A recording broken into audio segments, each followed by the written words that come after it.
and welcome to the MINEC Research Report.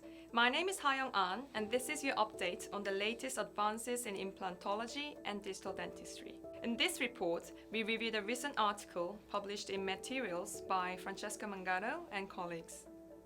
In their article, evaluating the growth of human bone on a specially treated implant surface, the authors had a rare opportunity to examine a Megagen implant that had been placed a month earlier in immediate functional loading and was then removed after a traumatic injury. The Megagen implant includes a special hydrothermal surface treatment called X-Speed, which in addition to the normal SLA surface, incorporates a nano-layer of calcium ions that activates osteoblasts in living bone and promotes bone growth.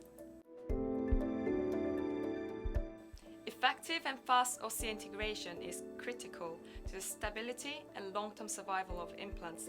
So the exciting results of this study showed that even after only 1 month, the Megagen implant was already covered with firmly attached intact tissue. If you'd like further information on this study, please go to the MINEC educational web portal, where you can find links to this publication, other research papers, and educational materials.